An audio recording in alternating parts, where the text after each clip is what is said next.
I call this meeting of the Kennedale Independent School District to order.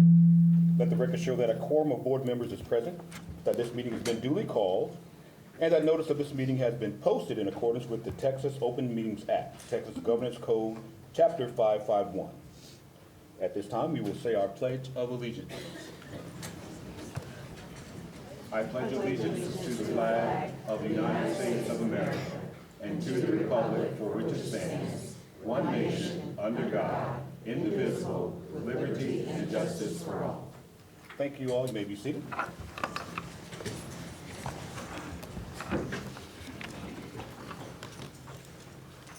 Okay, first item up on the agenda tonight will be roll call.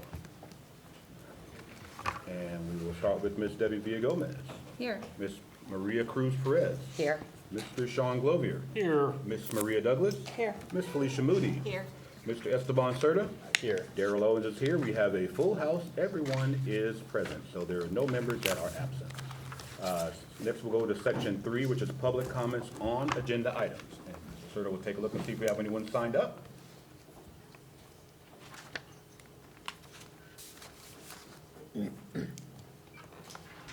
There's only the non-agenda items. Okay, so there is no one signed up for any public comments on agenda items. We'll now. Is there anybody, did anybody take one of this document? Let's, Is anybody wanting to speak on, that's non, or is it's the non-agenda, but there's no Okay. agenda item. anybody here to speak on the agenda item? Okay, So no one is going to be speaking on the agenda items. And we will now then go to non-agenda items. We don't have any names listed here, but is there anyone that would like to speak on any of the non-agenda items? So there's no one going to speak on agenda nor non-agenda items. Okay, we'll then move to section number 5, which is our special district recognitions. And Mr. G, you can take it from there. so the first one is our junior high school spelling bee winners. So Ms. Bruce, you will come down, please.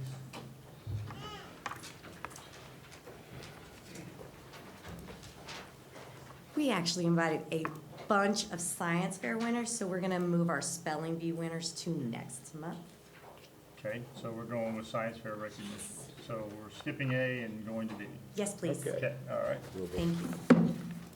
Ms. Ferris has not arrived yet, and she has all of your certificates and ribbons. So I'm gonna go ahead and announce all of your names during the times, okay? But she has ribbons for all of my science fair winners. So KJHS hosted a science and engineering fair this year. And after talking to many of our staff members that have been around for the last 10 to 20 years, they don't know of any time that we've done that while they've been there. So, yay, it was our first science fair and engineering fair. We had, yes, she made it, yay! We have 1, 2, 3, 4, 5, 6, 7, 8, 9, 10, 11, 12, 13 categories. I know, board, you like to often take pictures with the recognees. Do you want to do one after each category or one big group with everybody? One big group. One big group after everybody. Okay, so I don't need a mic. What we're gonna do is I'm gonna do each section. If you'll come down and get your certificate and your ribbons at that time. And then they're gonna be here in a second, but we're gonna keep smiling because y'all are awesome Wildcats. We're gonna come down, smile, and then we'll wait over there and we'll take one big picture at the end for all of my contestants, okay? All right. I have a cold. Oh, we'll wait on this side because the banner's on this side today. I'm sorry. Usually it's over there. So, Ms. Ferris, if you can come help me because I have a head cold and I know I'm not enunciating correctly tonight. First category is animal sciences. So in animal sciences, we have in first place Jackson Stevenson and Jotham Oyengule.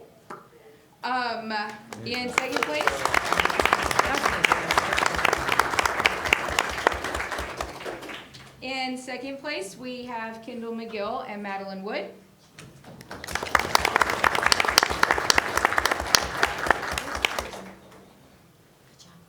In third place, we have Brooklyn Easley and Robin Paul.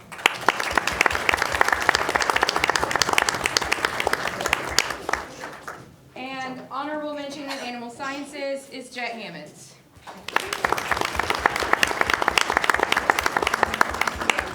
In In behavioral and social sciences, first place is Jason Navarre and Alex Baker. In second place, we had a tie between Nisa Joshi and Danny Bowie, and Madison Strait and Tatum Snell.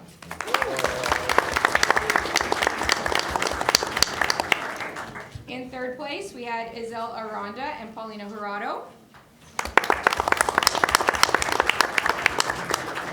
And in honorable mention, Isabella Brown.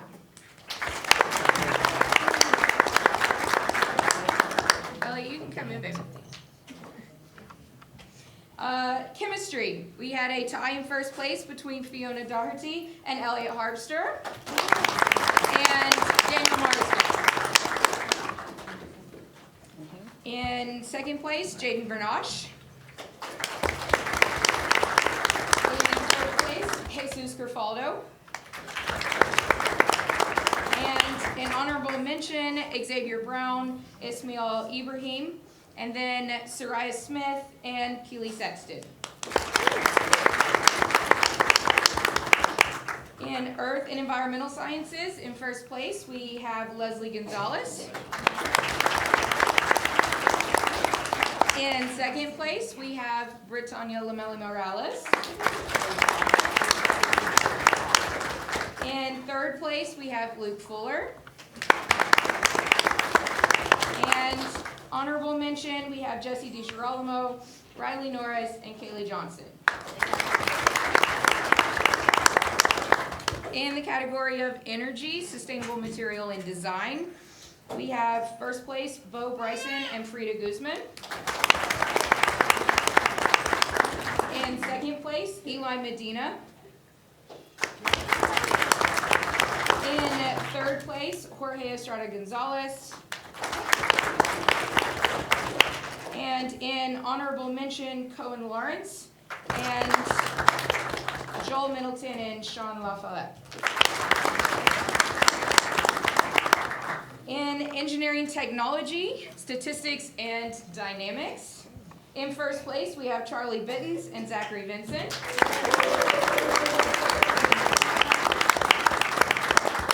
In second place, we have Lucas Tatlock. In third place, we have Jacob Welch and James Massargin. And honorable mention is Cooper Denton.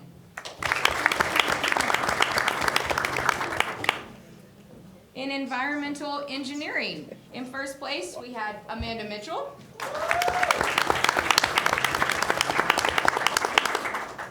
In second place, we had Andrew Colchado and Brady Isley. In third place, we had Sienna Jones and Ayana Brown.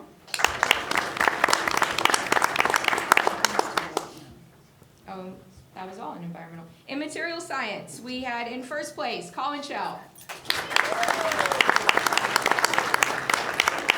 In second place, Owen Matthews and Leonardo Marquez. In third place, Bella Escobar. And honorable mention was Cadence McAdams and Claire Miles and Malaya Harris. In microbiology, in first place we had Jack Douglas and Scott Pettit.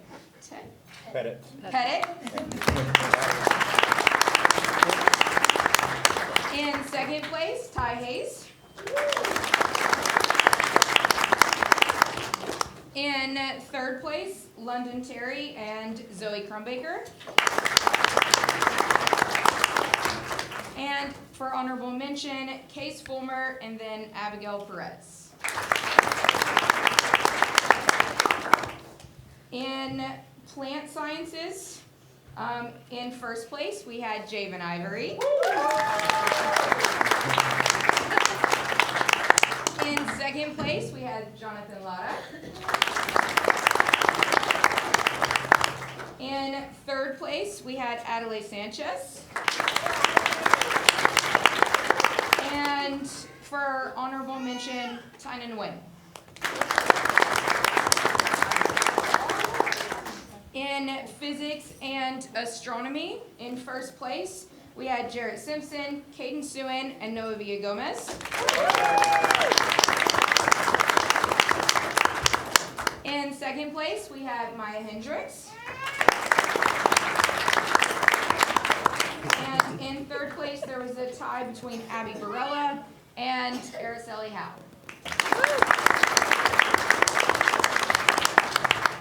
Honorable mention in physics and astronomy was Caleb Golden and Griffin Navarre.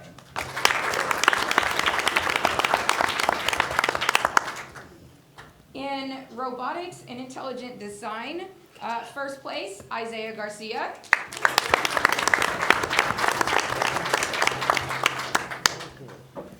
And then translational medical science, we have Bonnie Al-Shamali.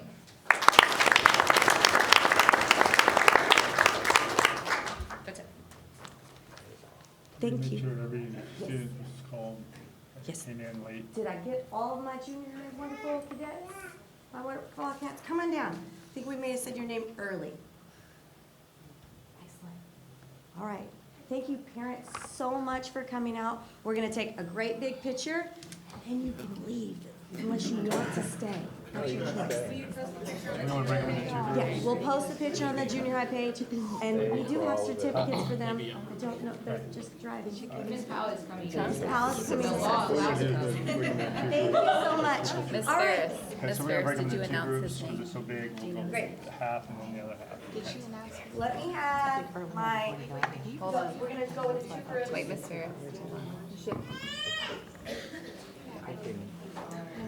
Animal science group, behavior, social studies, chemistry, and earth and environmental sciences. Let's do your pictures first, and then we'll do our sustainable material.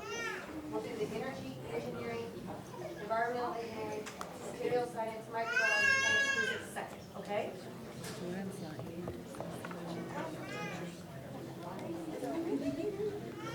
Oh, you're here, you're right here in chemistry. So Jackson, Jotman, Kennedale, Brooklyn, Madeline, Robin, Nave, Alex, Natasha, Danny, Madison, Tatum, Giselle, Paulina, Isabel, Fiona, Elliot, Daniel, Jaden, Jesus, Xavier, Ismael, Smith, I can never get your first name right, Kylie, and then Leslie, Rubiana, and Luke, Jesse, Riley, Haley. That's my first, everybody else, everything in the wall. All right, y'all ready to fill in line?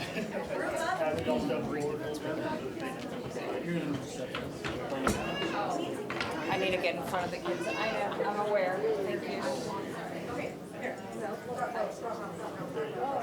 Here, I found a spot. No, she covers me. Just mix in with the kids. I just mix in with the kids. Oh, just bring our kids to the table. I just stand tall. We're just It comes naturally.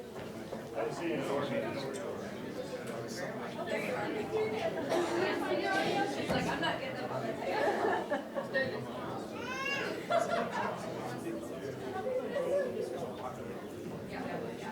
All right, it's gonna smell like that.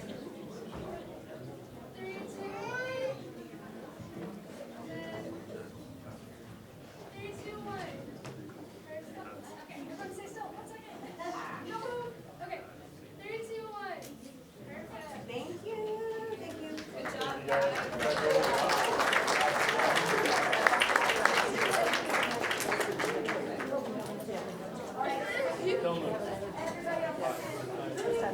Front row, front row, front row. Back row, back row, back row, back row. Yep, front, front, front. Front, back, front, back. Okay, good. Front row. And run down. You just great job. There you go.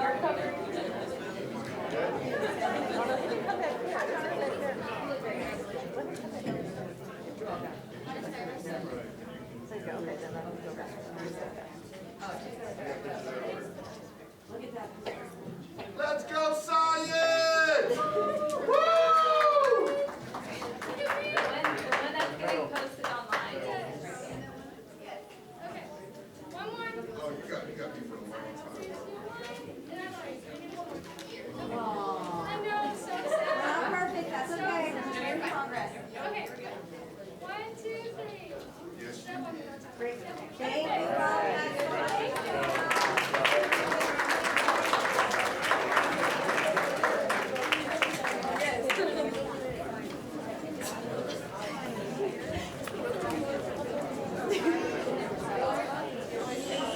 I got my special.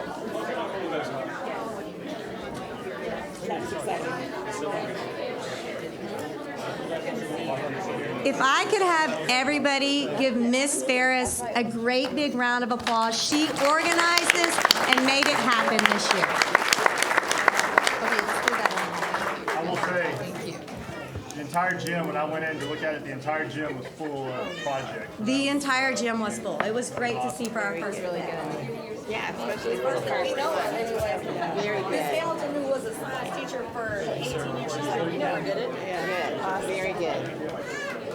That's very nice. And great categories. Yeah, they were. They were So not. we've got some kids that are moving on to the next level of competition. Very good. Oh, nice. That's very nice. We wear hats for the rest of the meeting.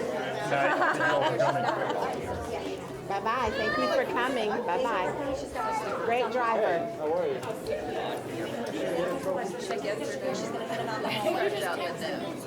You guys, good job. Oh my God.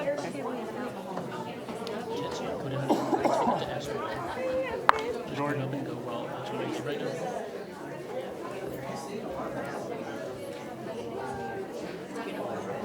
I know you. I was wondering why there was so many people. Thank you for coming. Good job. What's up? Thank you for coming and I thank you for can't. coming. You know, Not like that all.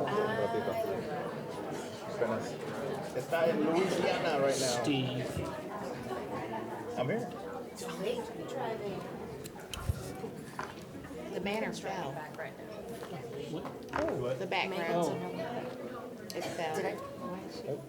The background, not you, the background. I guess you really can't tell in the picture. Good job. The leg twisted on this Very side. good. And you're gonna be able to see it.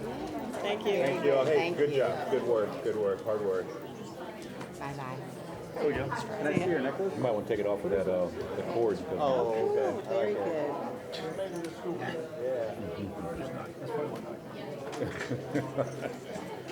Could be. Who's coming home? Hey, you want to call pause while we let everybody know?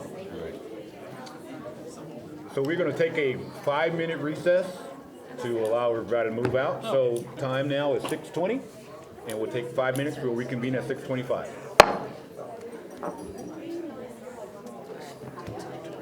So you can get a picture. Rock and roll. Okay, we're back in session. Time now is 6:26 p.m. We will reconvene where we left off, and I believe we are at 5C. And back to Mr. G. That is the Paul Awards for the staff. So we have quite a few. At Kennedale High School, we have Christy Hollett. At Patterson Elementary, Michelle Banks, Alicia Allen, Terry Moore, Angela Lilly. Facilities is Julio Ortega. Y'all heard feedback? Yes. Yep. We're getting feedback, Brian, I don't know why, but. Central Administrative Office, Dr. Julie Vu, Delaney, Melissa Cook, Saidi Ahmed, Tricia Poor, Kelsey Matthews, Mariella Troshi, Manny Medina, Melissa Cook, Shelley Wooden, Kim Jones, Brooke Rhodes. At Arthur Early Childhood Center, Lacey Queen, Kennedale Junior High School, Alfredo Portillo, Caitlin Grant has 3, Charity Simmons, Christopher Hartsfield has 2, Daisha Jennerson, Daniel Wager has 2, Daphne Hunt, Debbie Webb, Emma Powell has 8. Wow. Phelan Farrow, Heather Beach has 3, Irene Owens, James Sapp has 4, Jamie Sprinkle, Jessica Gilbert has 6, Johnny Walker has 3, Josephine Williams, Kara Lycos has 2, Katie Greenwood, Chris Dunn has 2, Lindsay Hammonds has 2, Michaela Strum has 3, Marcus Ross has 2, Megan Lockwood has 3, Mimi Bumpus, Roger Rutherford, Sarah Sapow, sorry, Sapal. and Sonia Miller. Stevie Moore has 3, and Taylor Ferris has 6. I think that is all of our fall awards for. Congratulations, all of you. Good job. Awesome. More importantly, I don't think I messed up any names. So put it out one. Good. Just one. That's okay. It's an improvement. All right, thank you, Mr. G. It's an improvement. Okay, so we now move to section 6, which is our consent agenda. And all the agenda items in this section will be approved with one motion unless a board member's request it be removed. None has requested that, so I'll accept the motion. I'll make a motion to approve all items under consent agenda as presented. Second. Motion by Mr. Cruz Perez, and second by Mr. Glovier. All in favor, let it be known by aye. Aye. Any opposed?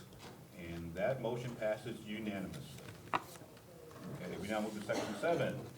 And for section 7A, the first reading update of 122. Okay, so you have the information packet for the update. It's the latest one that has come out. The changes are pretty evident what they, if you look at the side by side in comparison. So if you have any questions, like I said, we get those to me, and then I can answer those for you, and then we can look at it at their next reading in January. Okay. Okay. Then, that was our informational only section, so now we move to section 8, which is the business items which actually require some action. So 8A will be discussed and consider approval of Kennedale Junior High School renovation design. We have the architects from Reliance Architecture. How you doing, Antonio? I'm good. So Antonio Naylor with Reliance Architecture. I have Trent Stevens with me tonight. He's been here before. He worked on the concession and restroom building. And I have Taylor Perez. She's our interior designer. So we have a couple of sections we're going to go through tonight. What we're reviewing is the junior high school. And what I need to let you know is some of the work we've been doing. We've had a couple of meetings with the principal. And we've also met with the city a few times. Our civil engineer, he's engaged the fire marshal and both the building official. So we like to do that early. We call it the entitlement phase. And this allows us to actually have a conversation with them and try to gain an understanding of how they're looking at the code versus how we're looking at it, so that when it comes time to do the permitting, it should be smooth. Now, one thing that came up is that there's gonna be a requirement for a storm shelter. And we looked at the cost of doing it within the building, the new addition. And we found, and for that, we were only required to do it for the amount of students that are in that particular building.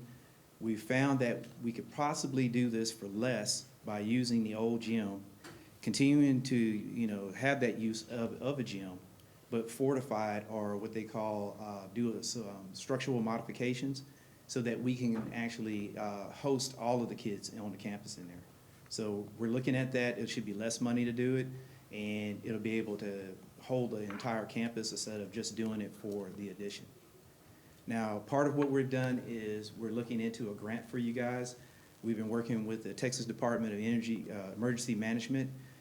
We've been going back and forth with them. We've been granted, and I'm not sure if she's here, but through the district, you've granted us the ability to get in and to apply for this grant. We're in the process of doing it. It was originally supposed to be in November. They've extended it to February, and so we're hoping to have that completed by the end of the year, no later than in January, to have that application in. So in addition to that, we also have our structural engineer. They're out there, they're gonna actually come next week. They've been out once already to do preliminary look at this storm shelter and what the structural modifications are gonna be, or what we're gonna need for the structural modifications. They're actually gonna come back out the 21st next week, and they're gonna start coring along with the testing company, so we can actually do some testing, checking out the slab, the steel, and just finding out what is it that we're gonna need to do in order to, fortify this and make it into a storm shelter. So these activities have kind of slowed us down a little bit on what we're doing at the junior high. But in the meantime, like I said, we've been having meetings. We've actually started working on an interior package. We started with concepts, we presented those concepts. From those concepts, we've now started to come up with a package of how the interior can look, some of the opportunities and the things we can do. Trent's been working on the actual layouts. We've looked at the furniture and what we can put into the spaces. So that's the kind of stuff that we're gonna be going over today. So with that, I'm gonna turn it over to Trent. Trent's gonna walk you through the architectural side, where we're gonna talk about the site, and we'll talk about the building and the layouts and some of the work that we're doing there. And then after that, Taylor will jump in and start talking about the interiors and then those concepts that we had for the district.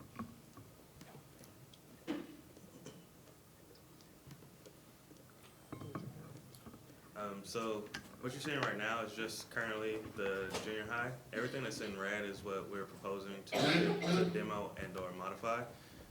Just kind of tell you, we're thinking about the 3 portables in the back, the concrete back there. There's some drainage issues, so that's one thing we want to also correct. There's a gravel lot that's going behind the school. We're going to upgrade that, pave it, and utilize that a little bit better than how it is. And so, yeah, what we have there is a gravel drive. And so that gravel drive is going to be converted into an actual loop. And this is going to help to get the parents off of the main road there. And so you actually have queuing. When we get to the actual layout, he'll go through and tell you the counts on that. But as far as the demolition, there are some challenges back there for drainage, because we're putting a building about 20 feet off of the other building. You've got a lot of water that comes off that roof. We're going to have to try to treat that and actually take it in the right direction and try to do a little bit of retention before we actually put it into the drainage channel. So it's not going to be diverting that water and just dumping it right to the drainage channel. We're going to do some retention, slow down the rate at which it goes into that drainage channel. Trying to better control it. Yeah, better control it. So are you talking about where the portables are, that area that becomes like a Yes. bog back there? That's what Right. you're talking about right now. So if we go to the next That's slide, you'll holds see water where like the new crazy. addition is. And it's about 20 feet away, and this, from a code standpoint, we won't have to do a fire-rated wall when we're more than 20 feet away. It's an assumed property line between the two of them, so that's 10 feet on both sides. When we do that, then we won't have to do a firewall, but if we pull in closer to the building, then we would have to do those type of measures, and we'd have to do that with the windows and all that kind of stuff. So the 20 feet allows us to do that. There's actually gonna be a canopy that we're gonna stretch along there. So, and that canopy is gonna be from wall to wall, so that when the kids walk outside, they won't get wet. And we're gonna take it past where the openings are, about another 10 to 15 feet. So even if the rain is driving, they should be able to walk that path and stay dry. But it does create an issue of damming that water that's coming off of the existing roof. And so we are in the process of taking care of that. We're looking at probably piping it to the point where you get to that drive, and then we'll daylight it there, and that should keep the cost down, but it'll help us to control it, because one of the things that I'm afraid of is we try to do it all surface drainage. You're trying to get that water to do a 90-degree, it's not gonna wanna do that. We really just need to capture it, get it past that road. Once it gets past that road, we can allow it to just sheet drain, and then have a retention pond in the back. That'll capture it again, slow down the rate at which it makes its way into that drainage channel. And just kind of go over some elements of the full site plan. This is our proposed site plan. In the front, that's where we're thinking about separating parent and bus drop-off. The bus drop-off will be in the front. You can queue about 17 buses, 14 buses in that one area. That way you can kind of keep all the traffic off of that main front street. We've been told that the traffic on that street is pretty bad, and that's kind of one of the main issues. We wanted to be able to separate and kind of allow that kids and parents, everybody can safely, leave and arrive at the school. And part of what we're trying to do here is separate the buses from the parents, and then also allow enough area for the parents to be queued up. How many parents? So you can queue up to 47 cars. 47 cars there. And we have multiple lanes going in one direction. Yep. So that allows for traffic to actually continue through.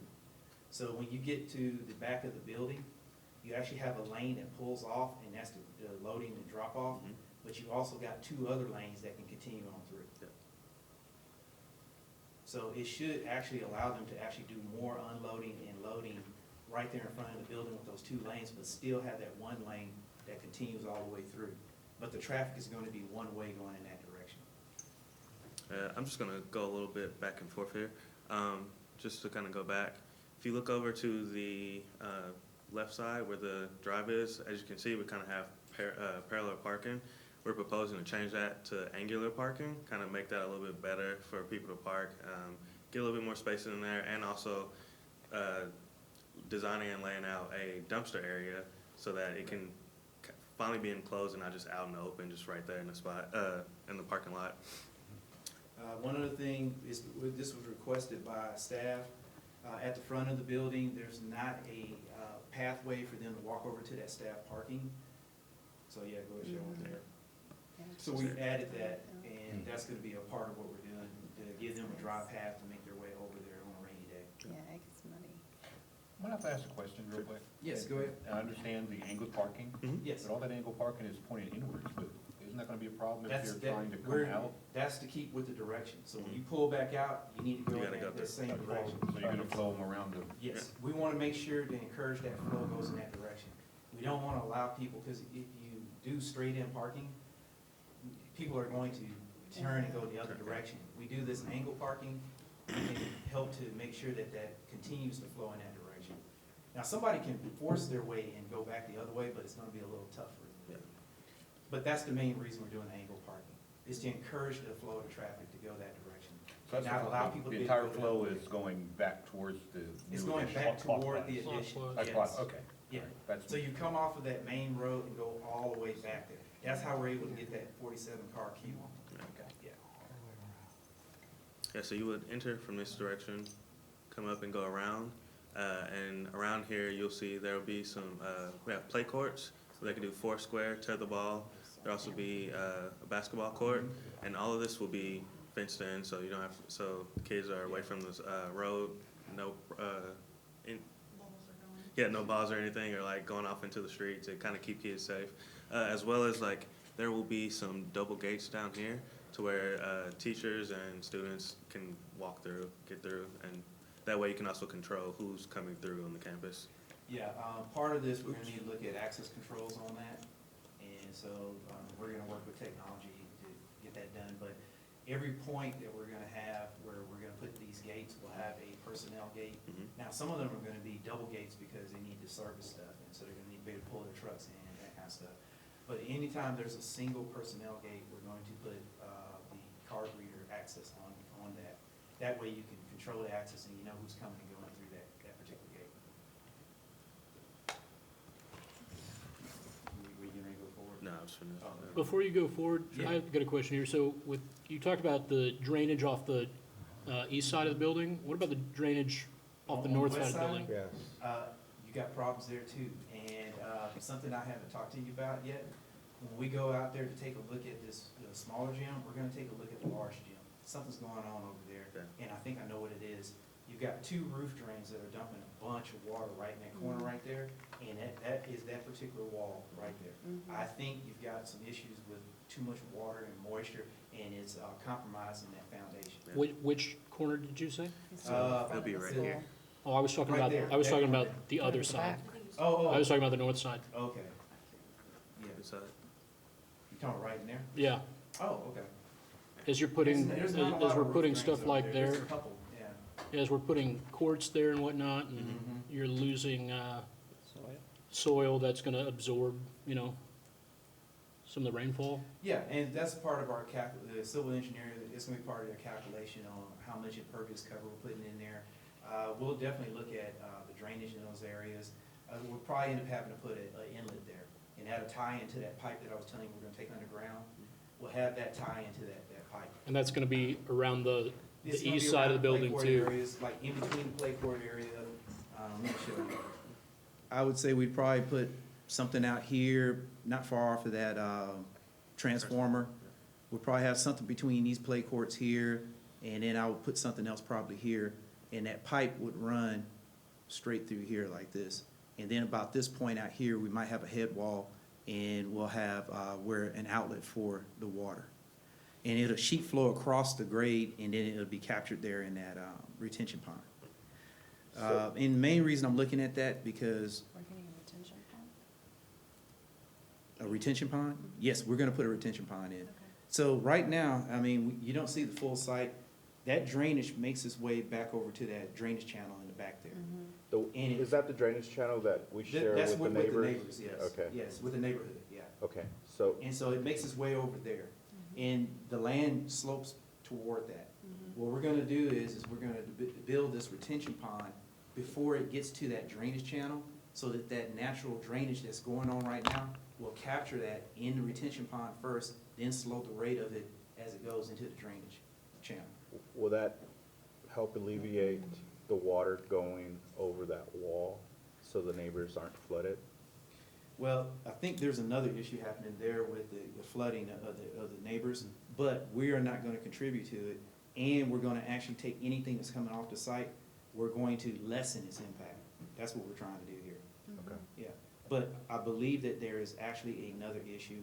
Now, my civil engineer has been retained directly by the district and is working with Robert on that one. And I'm not up to speed on everything that they're doing, but my understanding is there's another issue that has really nothing to do with your site. It's something going on over on that side. Okay. But anything we're doing, we're not gonna add anything, any more impact, and we're actually going to lessen our impact. That is what we're gonna do. Thank you. Thank you.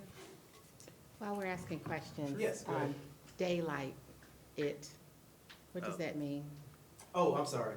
I shouldn't have used that term. What I mean is when I have the head wall, I'm gonna open it up so that the pipe is exposed, and then the water can come out. You've seen that before where they had the concrete right at the end of the pipe.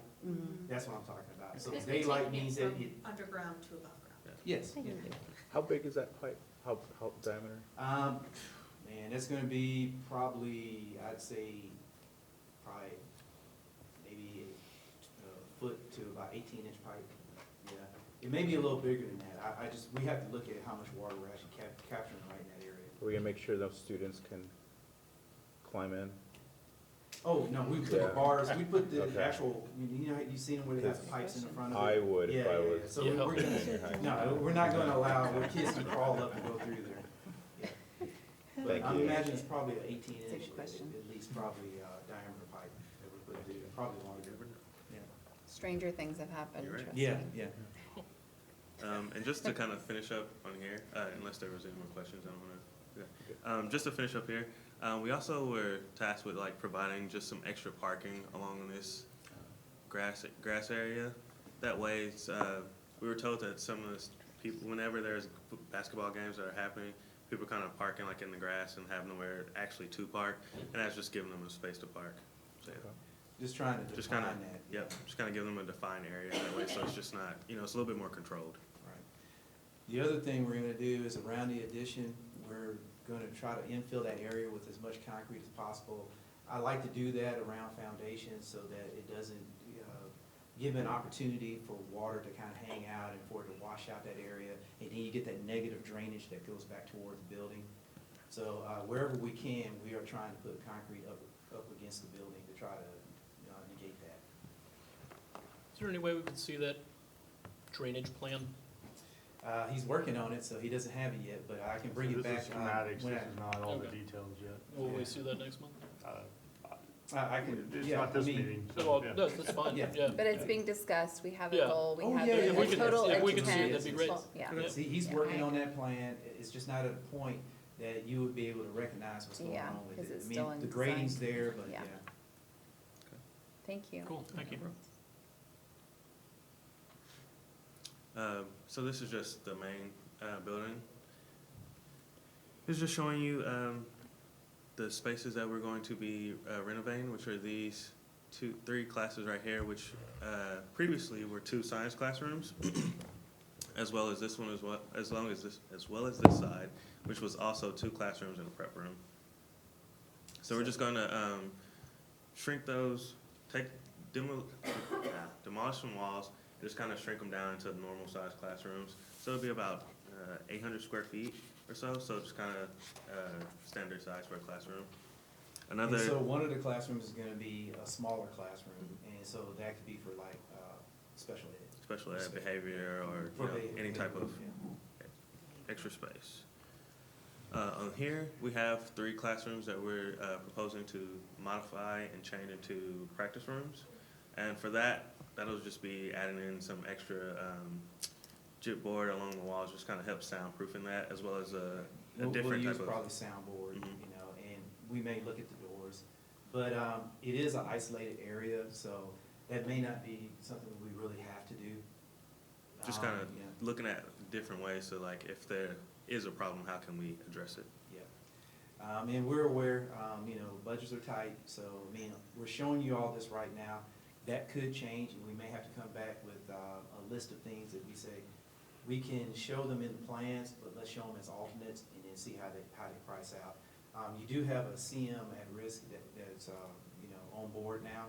And so we'll be working with them closely next month so that we can give them the information so they can actually put an estimate together. And so then we'll really know where we're at on these numbers before you go forward. So throughout the building, we are going to be taking up the existing flooring. So the corridors, we're going to be doing new flooring there, classrooms, all of that. We're going to do that in the cafeteria, the media center. We will not touch the gyms, but all the other spaces, including administration, we are going to be doing new finishes. In the corridors in particular, we're going to look at a more durable, less maintenance material that we can put on the walls. I believe we're going to be looking at a combination of some laminate panels, but that's more for accent. Most of it's going to be ceramic tile is what we're going to be looking at. And later on, when we go through and we talk about the interior finish out, that's what Taylor's going to be going over. Or is there any questions or? And this is just a blow up of those spaces. This was the only real spaces in the main building that we're going to be actually renovating, I guess, extensively. Yes. And here is a full layout of the building addition. So in the building addition, on this side, we have 4 classrooms. Again, standard size classrooms. Each of these classrooms are the new TEA standard size. Yeah, TEA standard size classrooms for 24 students. We have 6 science classrooms and 3 prep rooms. That'll be 2 6th grade, 2 7th grade, 2 8th grade. That'll be shared between teachers. And those will have the fume hoods on the ones that are at the closer to the exterior. And the main reason we like to locate it there is because then we can sidewall. I try to reduce the amount of penetrations that I take through the roof. So the good thing is by having it closer to the sidewall, we can take all of our exhaust and our fume hood, we can take all of that out to the sidewall. Can you go back to the previous one real quick? Okay. Go back to the previous slide, Yeah. the one before that. So the where the existing art classrooms are right now, are we not touching on those as well? Because I thought we were gonna recapture those as classroom spaces. And they're not shown on the other side over here. This is what I had so far. So science labs that we're gonna, which art rooms are we gonna? Our rooms are getting finishes and casework and that kind of. Now, we are doing that. We We're create the finishing new them art out. rooms, okay. Yeah, we're gonna do Yeah. finishes. So any of the instructional classrooms, we're touching those. We're doing, you know, painting the walls. We're looking at lighting. If we need to, replacement of ceiling, you know, doing flooring, all of that, yeah. Yeah.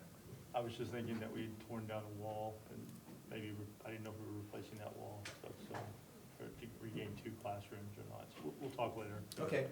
I mean, I just saw that. and I it's was thinking of flexible. it. I mean, there, things are gonna change. Yeah. And so any input that you have, I mean, just let us know and we'll take a look at it. We can look at all these options.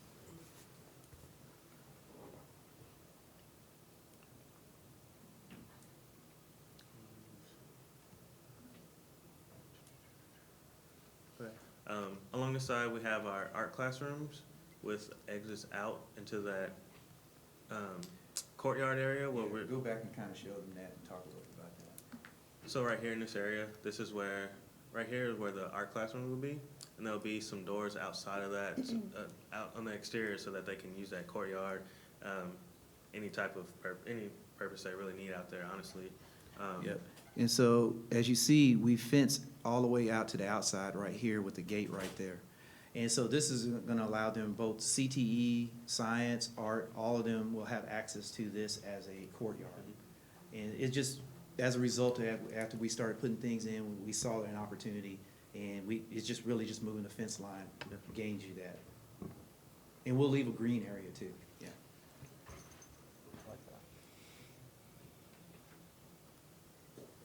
So we have,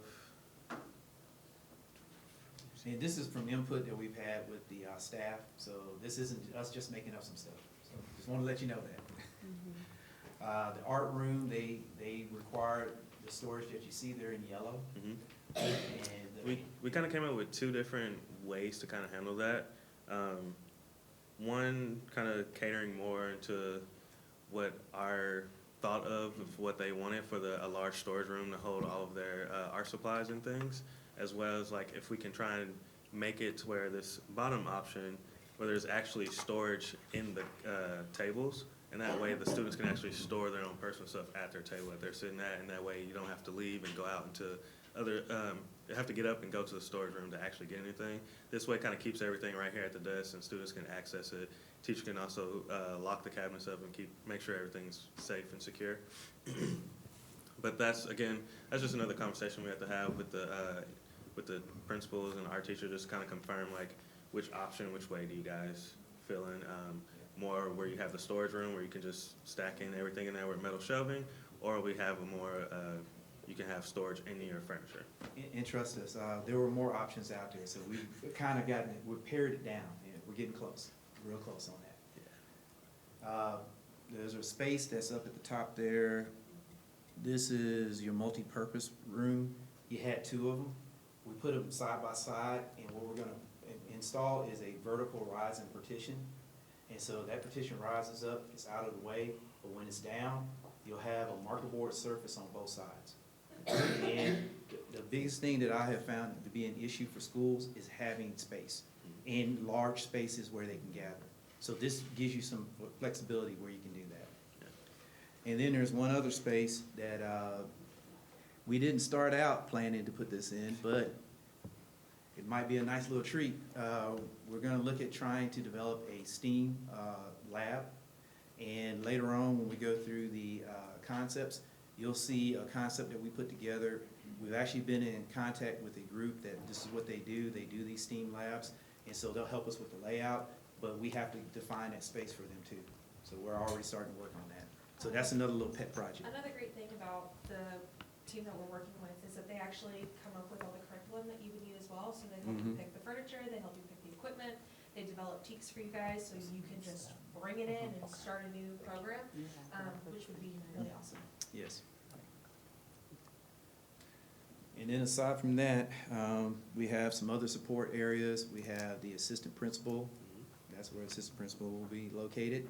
Kind of nice corner office, so you can actually see what's going on. Yeah, that way as the kids are coming from the back, when parents are dropping off, the AP can just step out of his office and see kids coming inside from the building, actually all the way down the hallway. So that way to kind of keep eyes on the kids and make sure they're going where they need to be. Okay. These old eyes, I'm sorry. These are two staff restrooms right here. So we do have restrooms out there for the staff, and we have custodial over in the corner here. We have electrical. We have an MDF or IDF room, actually. We have another storage room, an electrical room that opens. Yeah, we can open it from the inside. And then we have the fire riser, which is going to open to the outside. We've already talked with the city. We're going to have to make the gate come down and back to it. We're going to try to go back and talk to them again, because we can put a gate there, and we can put a lock or something, a chain where they can just snap it and get in there very easily. But they are saying right now they want us to turn the fence and come down in that corner, which from a security standpoint, I don't like it. So we're going to try to keep working with them and negotiating that one. Let me see what else. What am I missing? Oh, restrooms. So just to let you know, before anybody gets excited, those are not doors. Yeah. There's no doors on these restrooms. We're going to keep it open. We're going to have a vestibule that's right here in the front. We're going to have the the lavatory or the sinks there where they can wash their hands, that's gonna be to the outside, so it'll be highly visible, you can see what they're doing. If they go into the restroom, without the doors on it, you're gonna hear anything that's going on in there.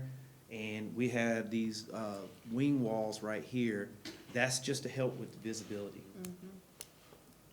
Yep, and so as a result, we just finished laying this out, we've got this extra room that we need to figure out what to do with. And so I'm wondering if I might move some of the custodial over there.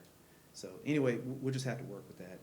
But there is a space that's right there that we need to look at.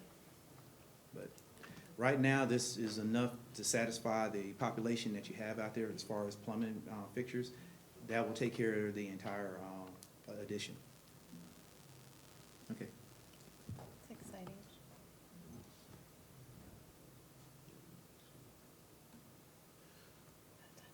So these are just interior elevations, just kind of showing how these spaces are going to be laid out. Hey, you remember when I said that I could have brought the stuff from the civil guy and it would have made a whole lot of sense to you? Is this making a lot of sense to you? It looks like a bunch of lines or? Well, we have some that look a little bit better than that. No, we have some renderings and stuff, but I'm just saying that. Yeah, these are just interior elevations of the rooms and the spaces, just so you can see like what each room will, or that we're proposing to look like. It's good. Yeah. So now you can probably see Now it you can better actually here see- because you're looking at it in 3D Yeah, overhead. 3D model of the steam lab, which is over here to this top left. And we're proposing. Yeah, and it's just conceptual, that's all I'm Yeah. saying. It's not how it's going to be, it's just conceptual. We'll work with them and we'll come back to you and show you, something that's more along the final, what it will look like. So you have steam. This is the art room 1. So this is with all of the storage. This is giving them the ability to put all their supplies in the storage room. Typical classroom. And then this is that second art room layout where the storage is actually in the furniture. Yep. And they could have a combination if they want to. Yeah, and this is just kind of giving them options to see how things, the options of how they can lay things out. This is 6th grade science lab. As you can see, we separated the instructional from the actual lab portion. And that way, from what we've heard, the teachers, some of the teachers would like to actually set up some of their lab stations before they actually start the class, whereas others are fine with kind of setting up as with students. So we're proposing to put work tables with casters so that they can move around, but they're also lockable, so you don't have to worry about kids bumping into them, knocking things off, as well as if they want to adjust and kind of change up for a specific curriculum that they can do that. The biggest difference between the two labs at the top, the one on the left has fixed tables for the lab, and then you have movable tables in the lecture area. So you have a true lecture area and a lab area. Whereas the second one to the right is flexible because you can take the tables, move them over, and then do the lab or bring them back into the middle. So it allows you to do more within that space, where you can set up smaller groups and all that kind of stuff. And this bottom is just a multi-purpose, and this wall right here in the middle is that vertical partition that'll go up into the ceiling, and it'll be a little pocket that it'll hide into, so it won't just be up Like there. a hotel ballroom. Yeah. Yeah, Exactly. So it's not like you have to push it up against the wall. Yeah. It'll rise up, yeah. All right, so Taylor, you're up. Yeah. So, we had talked to Eileen, and there's been lots of different factors to consider when it comes to furniture, especially when it's such a big package. So some of the things that we really considered when searching for vendors or manufacturers is the flexibility. So if they have casters, the shape of them, how heavy they are, warranties for the district, how long the product's gonna last, how easy it is to replace. Yep. And when it comes to replacement, that also, considers material and the way it looks, the time frame for the replacement of the product, and how much it costs. And just sourcing, how fast you can get. I mean, so if there's a long lead item or not, or if it's short, quick ship kind of stuff. Yep. Something Anyway. else we also added in here is just the transparency and communication between these vendors. Yes. We want to make sure that they are easily accessible to you and that you can get an answer quickly, no matter what it is. And so this is just what Taylor observed as she was talking with them. We found that some were a little easier to get a hold of than maybe some others. So we just wanted to share that with you. So the two vendors that we're going to propose to you is Worthington and Indica. We know that you guys have worked with Indica before, so we really wanted to provide you a solution there. But I think that Worthington is also a great option as well. So within those, they kind of break out into different manufacturers, and we'll go through those and all of the things that we considered as well. So starting with Smith System, Anhon, maybe Haskell, they're all through Worthington. Smith System would be your manufacturer for the education side, and then Hahn would be your warehouse, admin areas, Yeah, things office, like that. yeah. Mhm. So for Smith System, there's lifetime warranties on all of their frames. They have 12-year warranties on their tabletops and their chair shells, as well as their casters, which is awesome. They have 5 years on their glides and then 5 years on soft seating. In terms of replacement, they have a really awesome program that you can get replacement items within 5 days. And their showroom and their warehouse is located in Carrollton, which is only 30 minutes away from here. So you guys can get stuff really quickly. And everything that I've shown you on the following slides is on their quick ship list. They're really easy to get a hold of, Smith System and Worthington both. So that's another plus for them. Yep. And I'll add to this, it's not in our slide, but even with the other materials, any kind of carpet, flooring that we're putting down, we're looking at quick ship items. We want to make sure it's something that if you got to get it replaced, you can get it here quickly, and maintenance can actually take care of that instead of having to wait or even having to pay a lot of freight just to get something here. Another really well-known manufacturer is Hahn. So they have full lifetime warranty on their desks, their workstations, seating, tables, storage, and then their 12-year warranties on their mesh, their pneumatic controls, and then their laminate surfaces. They also have a quick ship program. It's a little bit longer, but it's 10 days or less, and they stand by that. Their warehouse is located in Iowa. They're decently quick to respond, maybe 3 days. So.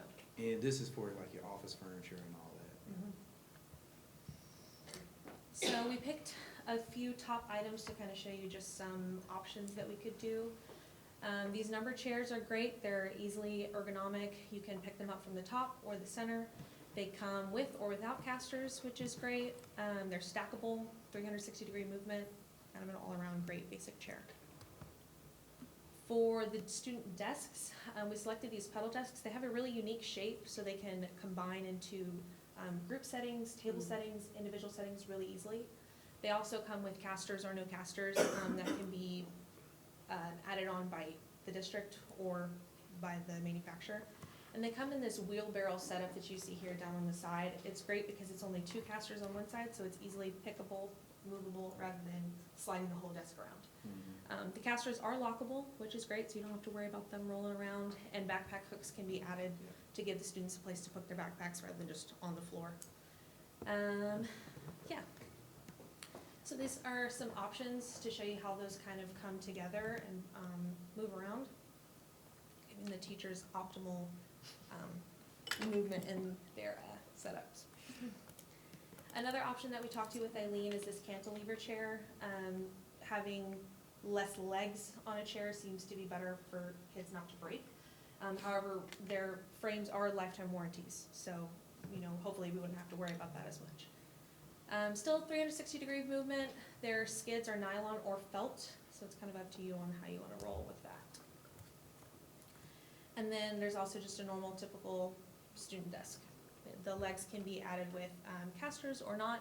They have bumper edge molding, which is like a PVC molding, super, super durable, and then high pressure laminate surfaces. For a teacher workstation, I thought this one was really nice. It just looks clean and sleek and modern. It comes with the under desk storage, so they have a little tote to store all their things. And it does come with that wheelbarrow setup, so the teacher can move it around as she please.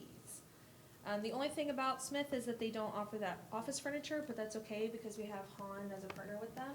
So these chairs are their ignition chairs. They're super popular. Each part of the chair can be customized. You can have a mesh back or a solid fabric. You can mix and match. And every part of the chair is adjustable. So you can move the arms, you can move the seat, you can add a headrest if you'd like. So the teachers can kind of pick and choose how you guys want to do that.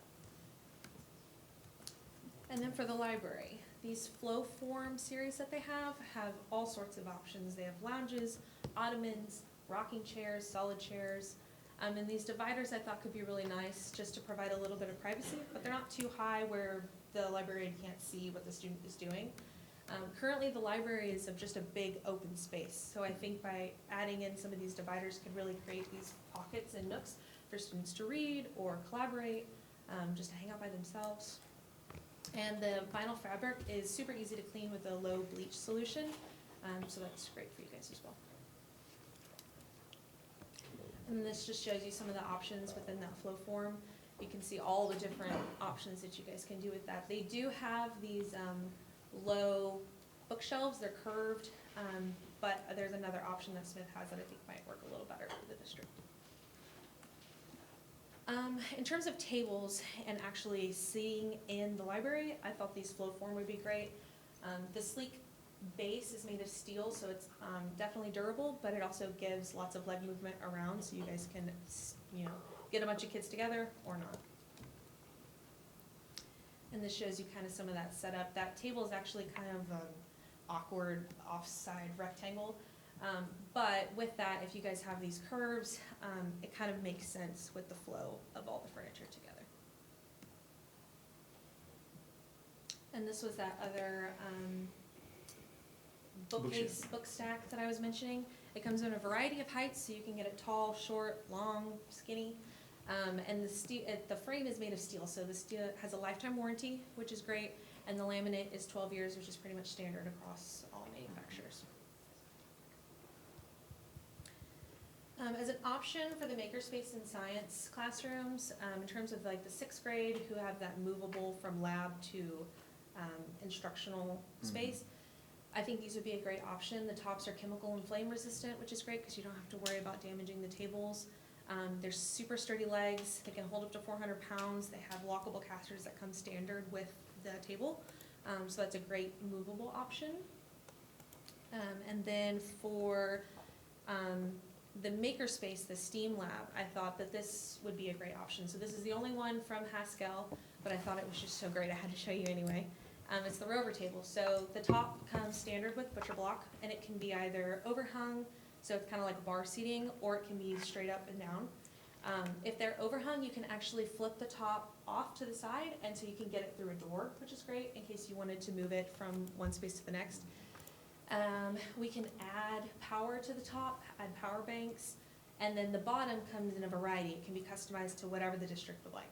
We can do pegboards, cabinets, these slide-out drawers, empty underneath, and then up in the top right corner with the vertical stacks. I thought those would be great in the library if we wanted to create some sewing stations or something that student could like stack those fabric rolls in there, even in the art room if they wanted to put paper rolls. Really, the options are endless with this one, so I just wanted to show it as an option, and it has a limited lifetime warranty for the whole product. And then on to the second option. This is from Indico, which the district has worked before again. Mian is their name. So the great thing about Mian is that the warranty covers the entire product itself, but that warranty varies from every product that they have in their line, which can create a bit of craziness when when you have so many pieces of furniture. Their replacement is a little bit longer, so their lead times vary every single month. They are updated monthly, but it changes every single month. Their warehouse is located in Michigan, and then you can see the lead times on all of their furniture there. They're pretty easy to communicate with. Mian is a little bit more responsive than Indico, but I have a feeling once you get in with them, they'll be responsive. Same shape for the student desk. The legs are made of steel with a powder-coated finish. They have a limited lifetime warranty on the whole desk. And then their FFL series is their most popular chair. It comes in a variety of sizes. You could do the cantilever, the bar height, normal, pneumatic. You can kind of get whatever you want. And those have a 15-year warranty on the chair. The only ones that change are their casters. The casters only have a 5-year warranty, and their pneumatic lifting chairs also only have a 5-year warranty. For a workstation, just a pretty basic workstation is what they have available. They do have a modesty panel, which is great for teachers. And then they come with that little caddy to store all of their things. It is sold separately, and a limited lifetime warranty on the workstation itself. This is their ADL task chair. They use it all for everything. Again, adjustable armrests, back seat height, a breathable mesh, and a 5-year warranty on their casters. For the library, I thought this would be a great option. Again, going with that modular, it can go from chair to ottoman to lounge. This guy with the funny little thing on the back can actually be stacked up, so we can create a sort of privacy panel without having to buy something separately, which is nice. The structure has a limited lifetime warranty, and the fabric 3 to 10, and the padding itself is 5 years. A great thing about this series as well is that you can add USB power outlets into the furniture. So if we had it in the middle of a library, a student could easily plug in their laptop if they need to do work right there. It just kind of creates some flexibility. And this shows you just some options for how it could be laid out, giving you some inspiration. And their Kio series, again, standard book stacks. They are only HBL and a PVC edge band, so they don't have that steel, so it'll be a little less durable, but the PVC edge band is still pretty good. And then a makerspace and science tables. Again, these have those movable, lockable casters. The nice thing about these is that they have those pegboards onto the side, so if we wanted to use them in the STEAM room or in the art room, we just peg a little something and they could store whatever they need. Limited lifetime warranty on here, and then the tabletop comes in a variety of options. You know, butcher block, high pressure laminate, steel marker board, which could be cool. Students could draw, mark up, do whatever they need. And then this shows you kind of a combo of that table and then the library furniture that I showed you with that adjustable backing to kind of give some privacy. I know that was a lot. I dug into it a little bit more to make it a little bit more understandable. I also asked both of these vendors about pricing and how that all kind of works for budget costs.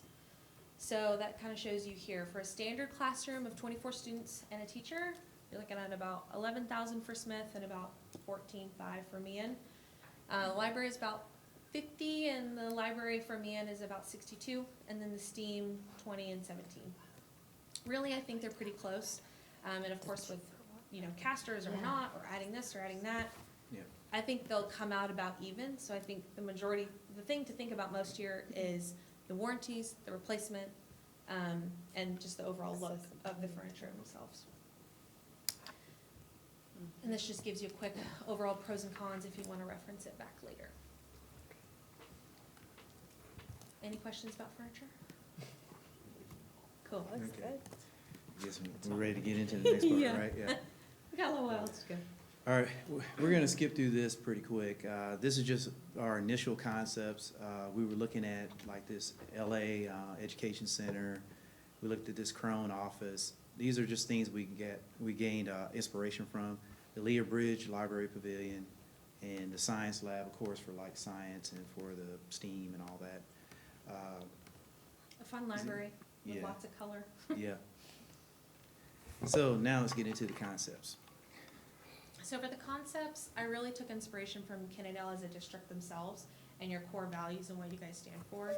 So within that, I came up with these 6 different options that I think we could really highlight what Kennedale stands for. So history, celebrating the rich history of the district itself and even the city, and having students recognize where they come from and feel a sense of pride in their district themselves, and then when they go forward too. So we'll show you how these kind of translate into design later on. Another big one was connection. So while students, I know we know a lot of students come to school to feel connected to their teachers, to feel connected to their students. So providing them places where they can foster those connections and really connect with each other is something that we really wanted to push for in these designs. Strength, you know, strength from learning from your past experiences and how we can make spaces that allow the district to function at a higher level is something that was really important to us. Innovation, kind of pushing the boundaries of knowledge and growth and education, and I think that gets really celebrated in the STEAM lab that we really wanted to introduce for you. Diversity is a big one. I looked at your I'm not sure the word for it, but on your website you have, you know, your demographics for all of your students and, you know, your education and how many different language speakers, and you guys have a variety of students. So I think creating a space that feels beautiful and equal for everybody will allow an equal playing field for everybody to thrive. And that comes down to, you know, the widths of your corridors and how people move throughout the space and making sure that everything is easily accessible. And then growth, just providing you all of these new spaces that you guys can take advantage of in really any way that you want. So these are just little icons that I'll show you. They're referenced back into the sketches that I have for you, which we've showed previously. Go ahead.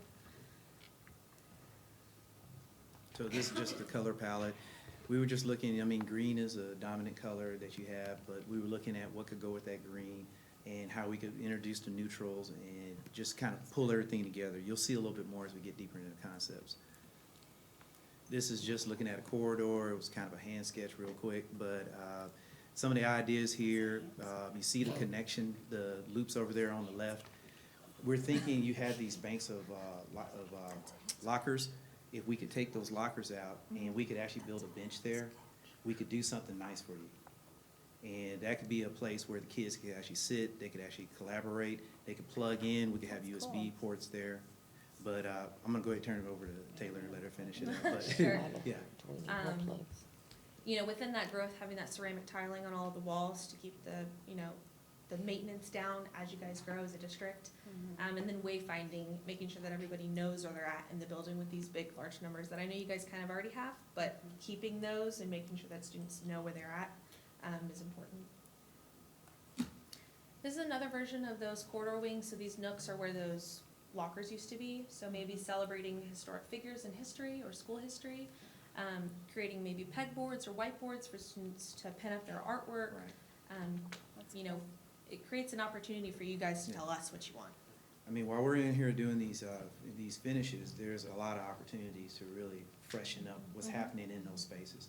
Right now, it's very sterile looking. When you walk down the corridor, we're trying to liven it up. And it can become an educational space of its own. Yeah. So another thing that Antonio was excited about is maybe using color blocking as a wayfinding unit within the building itself. So you guys have these kind of three main corridors that when you're walking down, you may not really know where you're at. You can get lost. Yeah, so having these like blocked out, you know, colors, I think could be really interesting. And this shows you kind of an up close view of those locker alcoves. That's cool.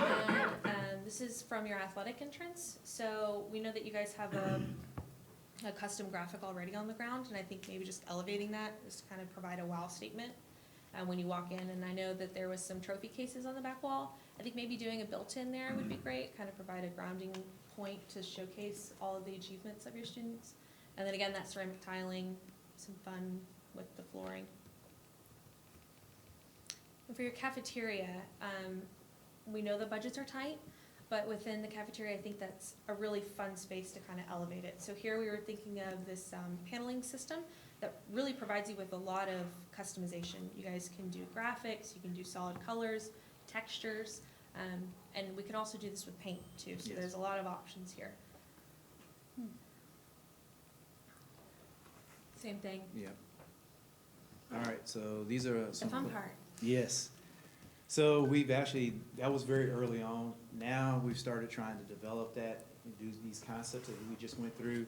And this is a corridor and it's using the same concept, the blocking of color on one side of the corridor versus the other side. And when you're on the next corridor over, you'll have the gray on one side and the green on the other side.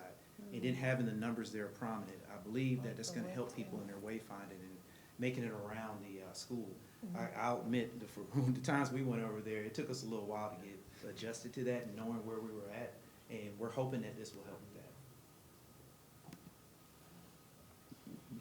The only other thing I'd say here is these like wood panels that you see here on the corner.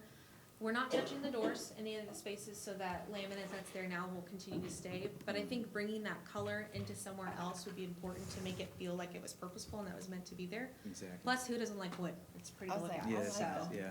And another one is that we also, since we're gonna be putting ceramic tile on the wall, provide providing pegboards, things next to the teacher's door so they can kind of personalize that way, so students can kind of see like, okay, this is where I need to go for my math class or English class, Yeah. things of that nature. And we were gonna look into the large format tiles, and what's nice about that is, for the wall, the ceramic tile on the wall.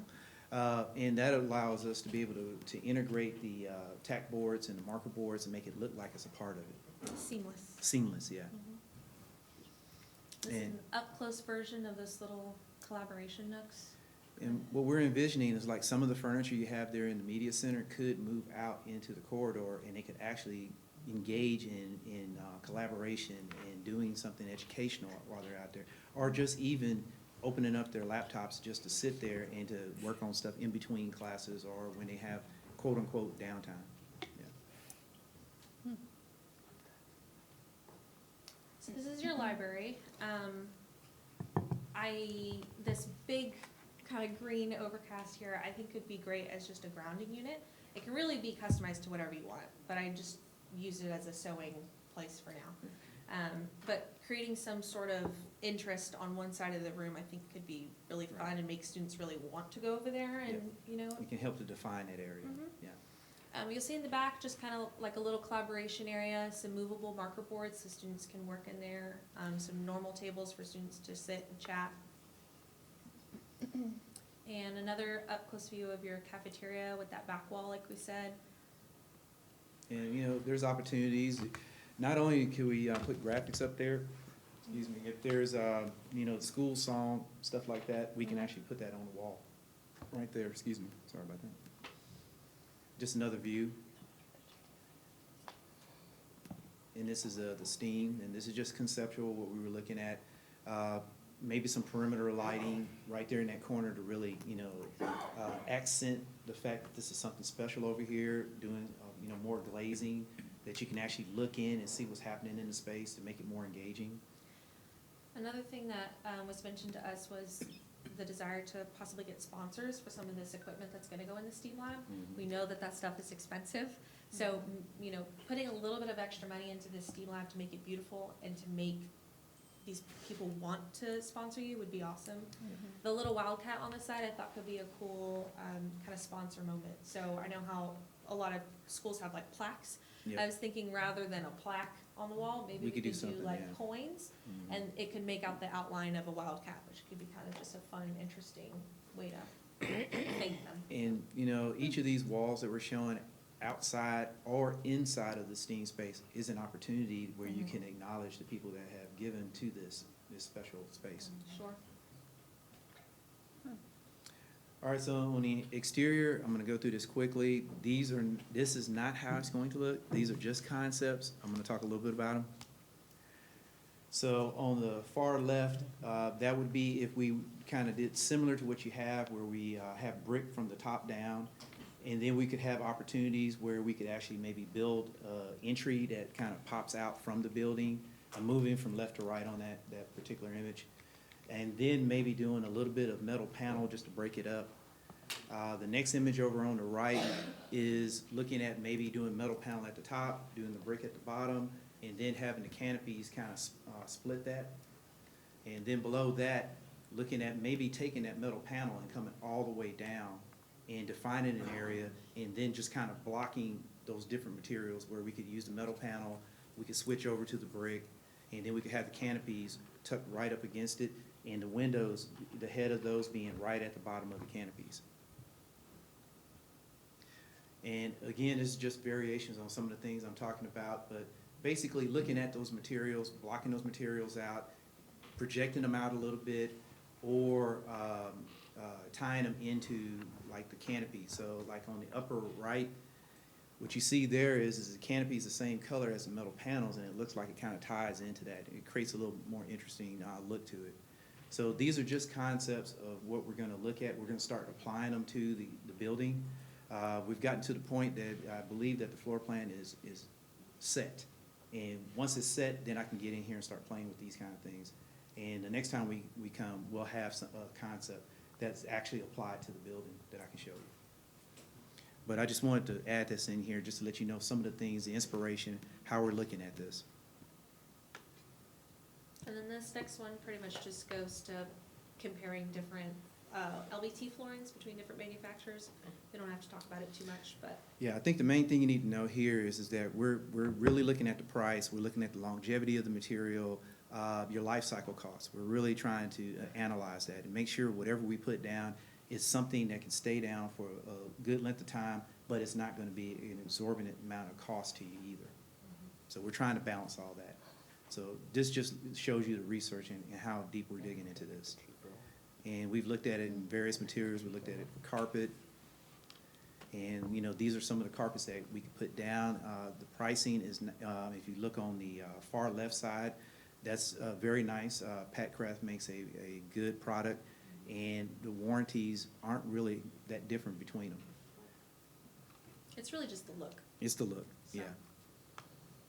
Yeah, All right, thank you.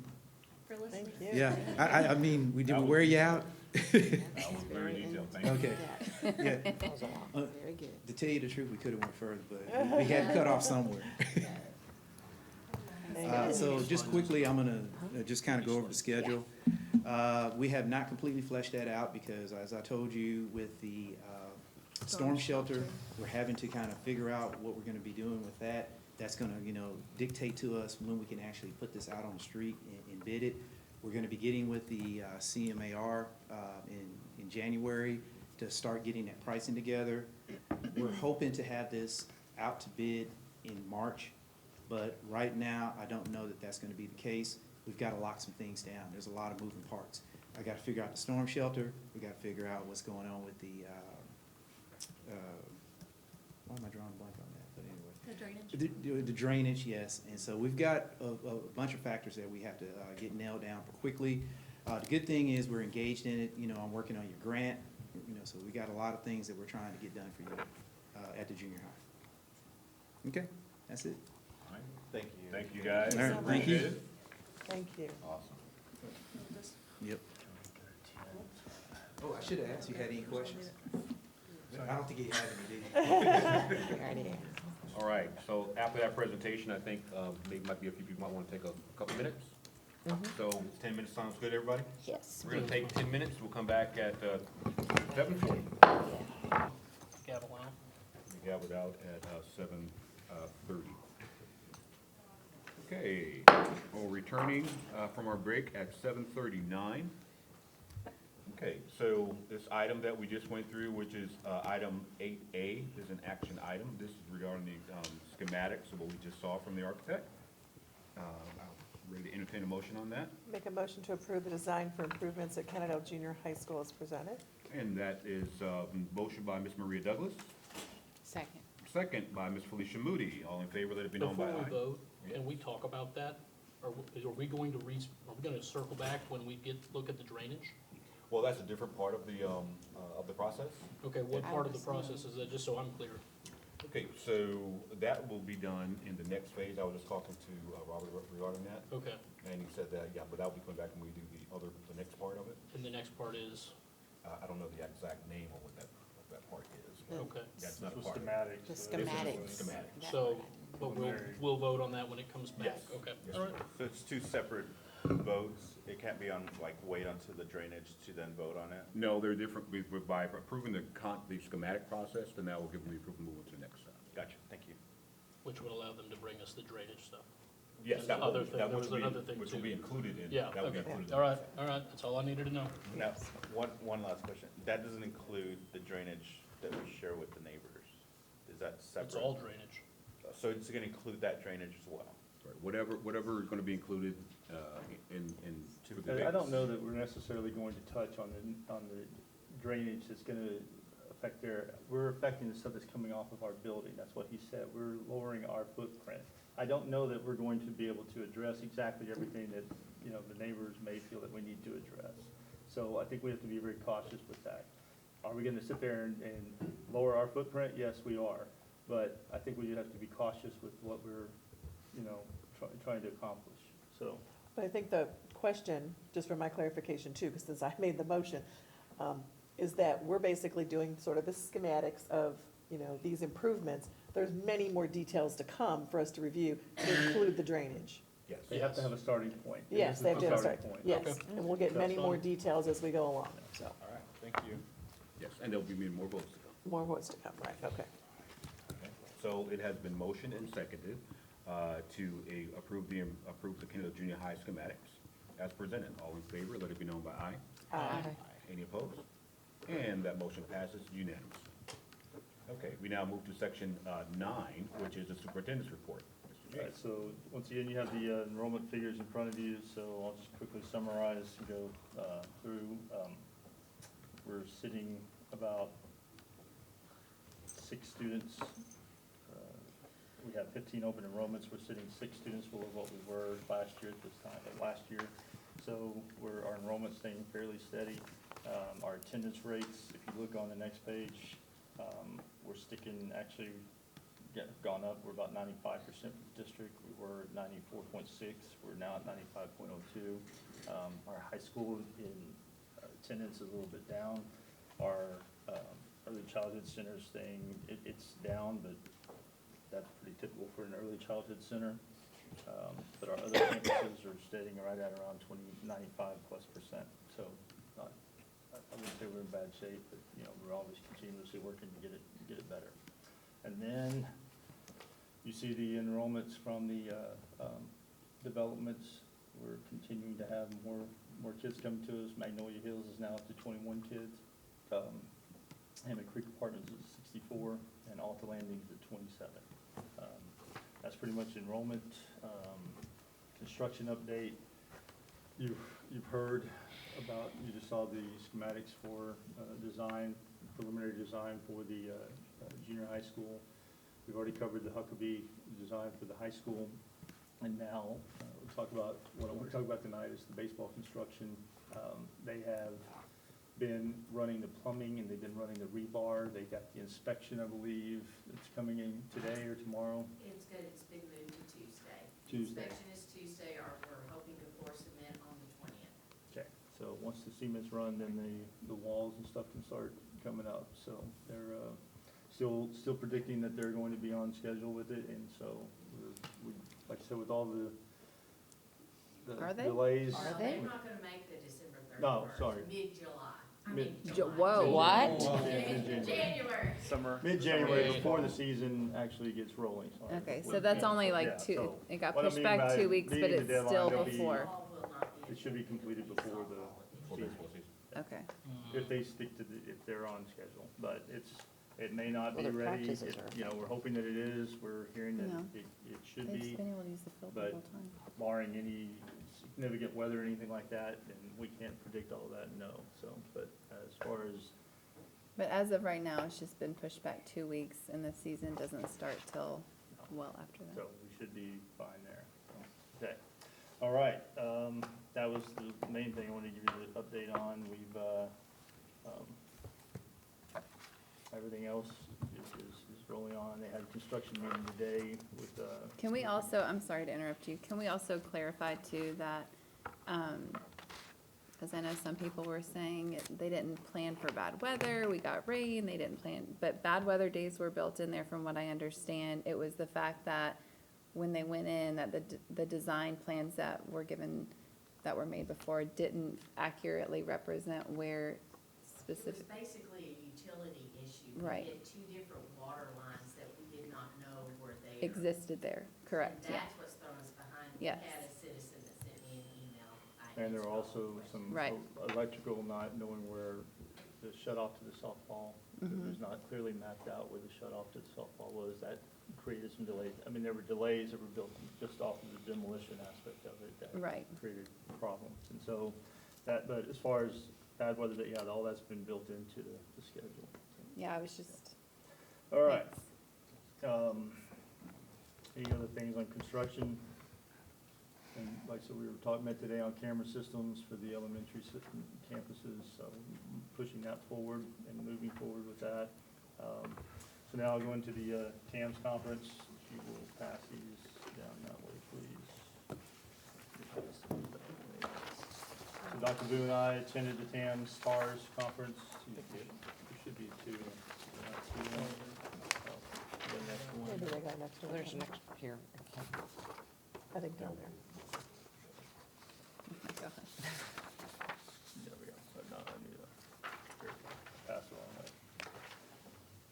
So Dr. Boone and I attended the TAMSTARS Legislative Conference in Georgetown last week. Several representatives were there. There was one senator who actually showed up, and that was, I'll cover him at the end.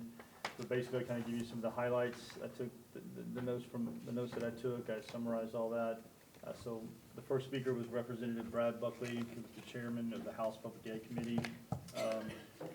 His take on the legislative session was that there's room to move both sides to a way to make ESAs or vouchers work. He said it's not an either or. We have made it an either or situation, and he said there's got to be room for compromise from both sides, basically. The House Finance Bill was designed around sustainability to try to solve the problems from the school districts, particularly small school districts. Of course, the Senate's version was different, so neither one got passed. Try to move the needle, but may not get back to that point where we can because of the surplus that we had, and we may never have that kind of surplus again if we don't move the needle now.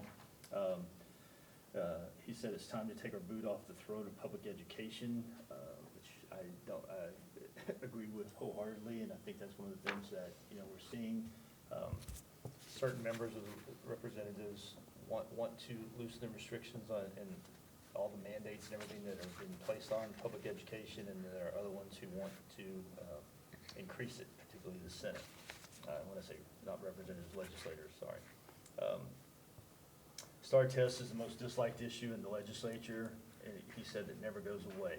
And I think we're seeing more push to move away from STAR testing, but yet it's still here. But I think he's in agreement with a lot of other people in the legislature that it's time for it to go away.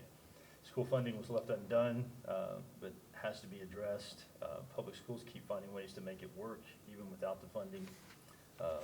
We need to meet with more superintendents. There's not enough time in the session to do this. We need to meet with them in the off-season time. So he said, we do not want to become Washington, D.C. He said the House is still friendly, but the House and the Senate are not. And I think Dr. Booth can verify that it was pretty evident that the gloves were off this time. So they weren't pulling any punches. We could see a change. He also said that we could see a change of at least 9 seats that would be pro-vouchers in the House of Representatives, and that would be devastating. He said 55% of Republican primary voters are in favor of vouchers. That's the primary. But the general election, it's not so many people. The financial gurus, I'm not going to name all their names, but it's Equity Center and, Moe Casey, all these other groups. $4 billion a month is coming in sales revenue, tax revenue. That's created even additional surplus. So the legislature has another $4.5 billion under the spending cap that they could allocate on behalf of public education, but yet that money's just sitting out there and being held hostage for the vouchers. Representative Donald Howard and Representative John Kumpel, we're only 6 votes away in March for public education to be in real trouble. And they're talking about the ESAs, which is the Educational Savings Accounts, the funding, and the regulation. The House is being bullied in the legislature, and it's disappointing.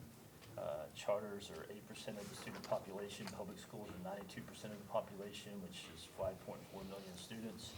Charters receive 19% of the funding, and public schools receive 81% of the funding. Add in private parochial to those percentages, and they change drastically.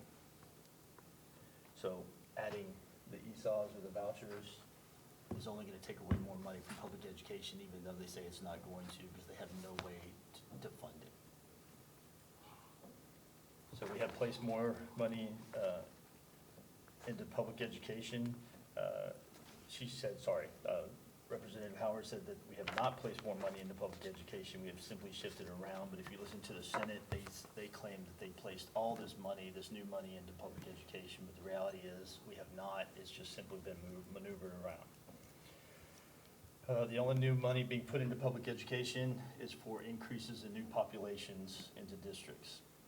She said, once again, the narrative is being portrayed that we are spending $14,000 per student, and that's simply not the case. That's a lie. If you eliminate property taxes, you would have to raise sales taxes up to 28%. This is not going to happen, and it's not realistic.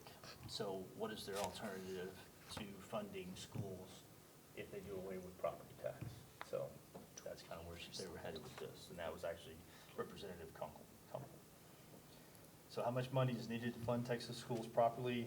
Currently, we sit 43rd nationally in our spending on students in public education. And Representative Howard said, without data, we don't really know, and that we need to let the experts conduct data and find out what exactly needs to be expended on our school system. Our school system, our school systems are not failing. I don't know where that came from, it's a typo. Are not failing. This is rhetoric that's being propagated to make them look bad. And once again, where's that message coming from? That's coming from the Republicans on the Senate side and our lieutenant governor and our governor and the rich, powerful business owners that are controlling. So if we lose teachers paying into TRS, what happens to the retirement system? That's a major concern. The next speaker was former Senator Kel Seliger.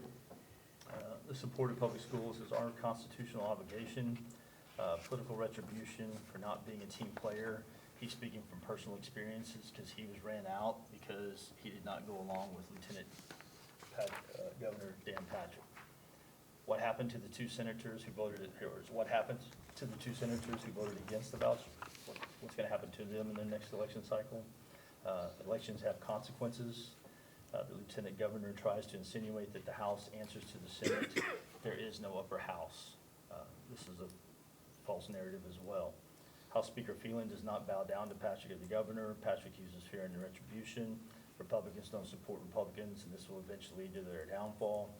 Authoritarianism has taken hold in American politics, nowhere more so than in Texas.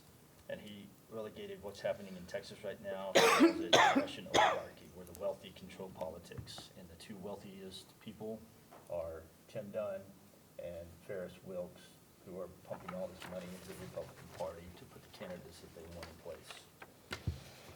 All right, so the next speakers were Gary Van Dever, Representative Gary Van Dever, and Representative Glenn Rogers. I think Glenn Rogers said that the two most powerful men in Texas politics, as I said, are Tim Dunn and Ferris Wilks, and they are splitting the Republican Party. He said democracy is under siege and we are now an oligarchy, so they once again referred to an oligarchy. The governor seems to think that we work for him and forgot that we work alongside him and not for him, and that was Representative Van Dever. If educators get out and vote in the primaries, the future for public education looks bright. If not, it won't be. And that's just the harsh reality, because if they flip those seats, then the vouchers are gonna get passed. So, 88% of people in my, he said, this is Glenn Rogers again, he said 88% of people in my district are against vouchers. That's why he's so animate that he's not gonna approve them. But the narrative is contrary to that, because they're not talking about, they don't call it vouchers. Whenever they poll people, they call it choice, parent choice. Well, what parent's not in favor of choice? So the narrative that they're, polling off of is not the same narrative that they're hearing when they say, are you in favor of vouchers? That's a misconception, but yet they report it like it is. Making decisions on this while we have a surplus is not a conservative ideology. So approving vouchers right now with the money, what happens when we don't have the surplus that we have now? Where's that money gonna come from? And don't let the other side suppress the vote through ugly tactics. They think that this election cycle is gonna be very, very ugly, and it's gonna dissuade people from voting because they're gonna get upset with just how nasty and ugly it is, and not to let that dissuade you from voting in a very, very important race. And then the last speaker was Senator Brandon Creighton. He's the chairman of the Senate Education Committee. He is the only senator that showed up besides the former Senator Kel Seliger. He said they failed at lifting up the Senate's share of the public education because of policy issues. He kept referencing that he has 1.1 million head coaches telling him what he should do, and made a very dramatic, try to create that for dramatic effect. I believe that, what's he supposed to do whenever he's got all these people that think differently. It is difficult to get a bill passed through the 100 steps to get to the governor. When everyone agrees, it's almost impossible when they don't, and that's where the stagnation is hitting right now. The conflict between the big three, that's governor, lieutenant governor, and the speaker, is nothing new, that all of this was basically minor compared to what happened between Ann Richards and Bob Bullock back in the 90s, so, according to him. He said the school safety bill would have gotten money to districts sooner, the Senate school safety bill would have gotten money to the districts sooner than the House version, but yet they couldn't agree on either one of them.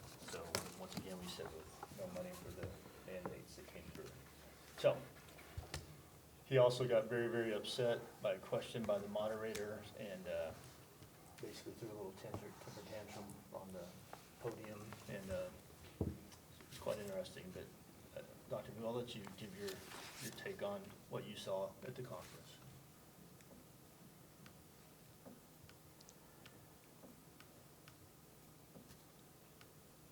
I've never seen grown men sit at a table and fight the way that they fought. And the points that they were making, the evidence that they were using to support their claims was flimsy at best.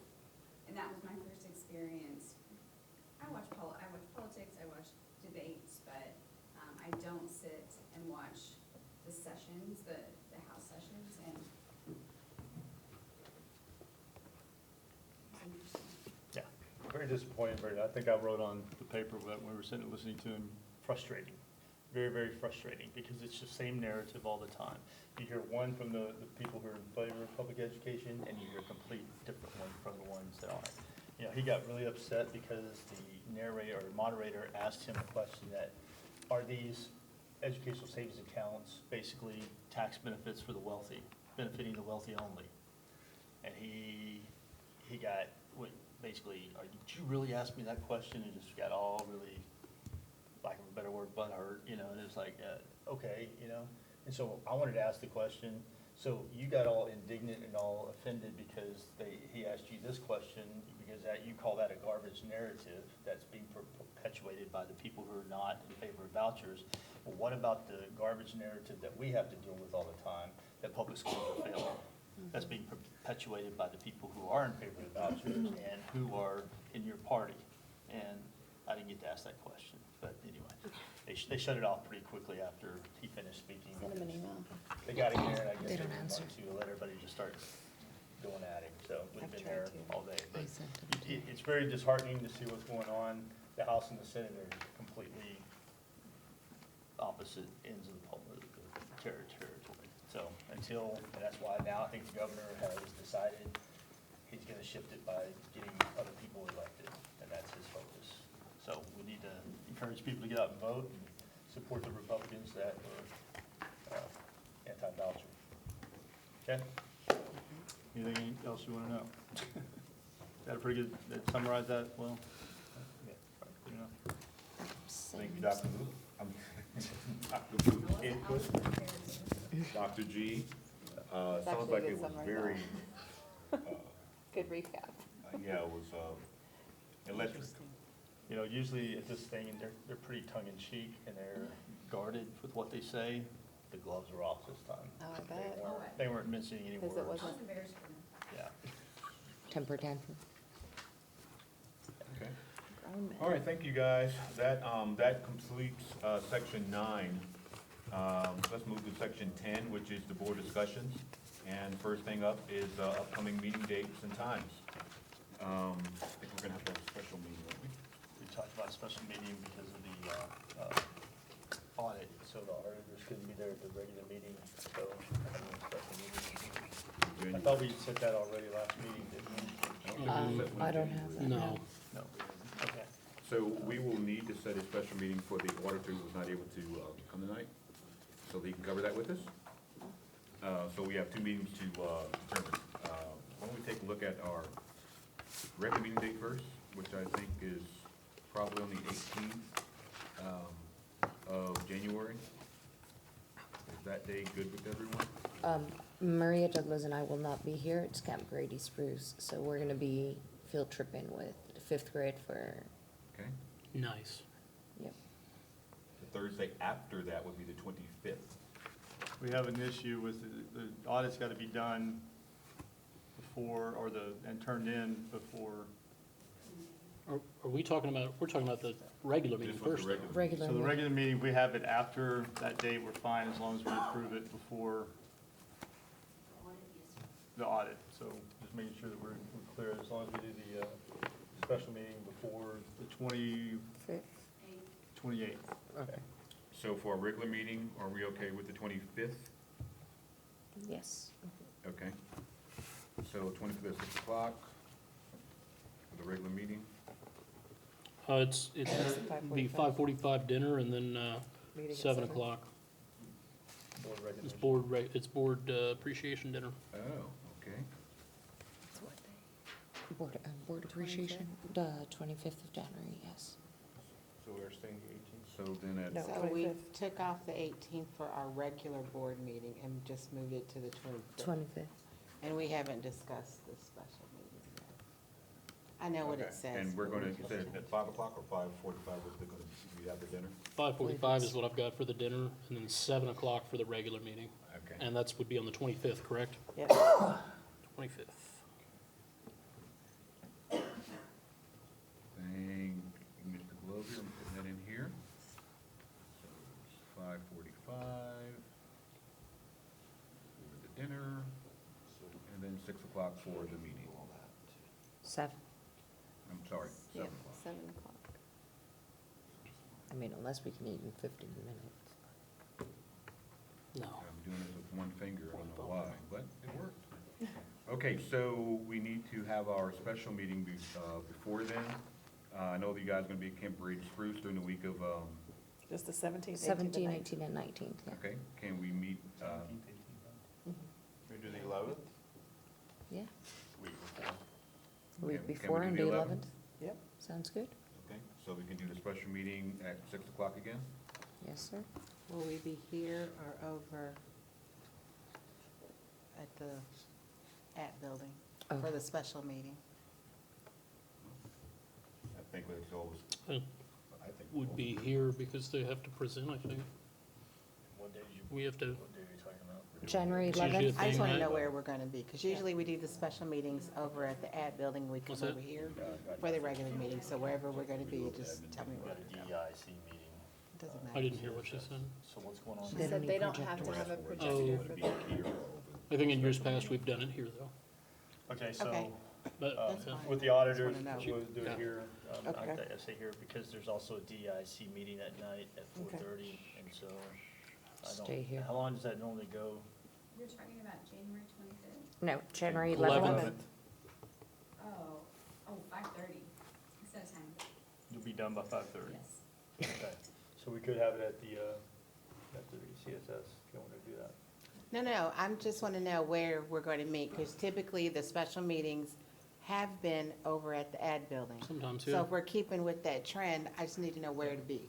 So I'm fine with that, I just wanted to make sure we weren't going to interfere with the DEIC meeting, so. Okay, so we're Oh, not we're going to not be doing it here. Okay. Yeah, so it sounds like the, over at the ad buildings where Okay. we need to be. Okay. And our regular meeting will be, okay. Yes. All right. And at the Squared next on the meeting, dates we're, and times. it's, Yep, March. that one's at 6. yeah. Yep. Yeah, I think that's our regular time, so down with that, Mhm. 6 o'clock, Okay. okay? Do that.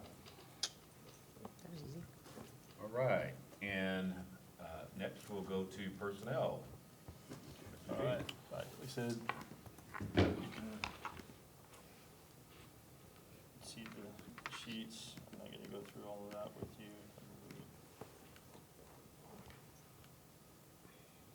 But we are gonna need to go into a closed session. Mm-hmm. We will. Okay, so there's no questions by anybody regarding anything on the resignation retirements? What about hiring of personnel? Okay.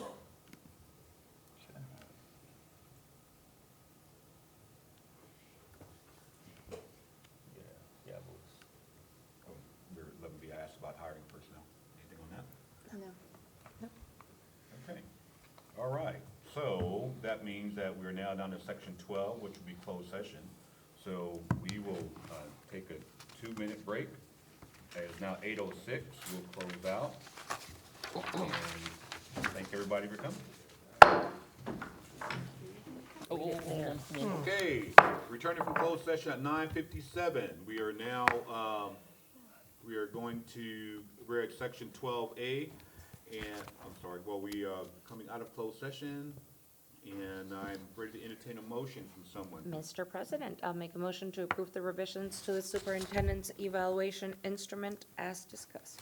That is a motion by Ms. Cruz Perez. Second. Second by Mr. Glovier. All in favor of the motion, let it be known by aye. Aye. Any opposed? That motion carries unanimously. And that Mr. takes us- President. Yes, sir. Mr. Glovier. I move to adjourn this meeting and get up out of here. Meeting is adjourned at 9:58 PM. All right, I gotta run, guys.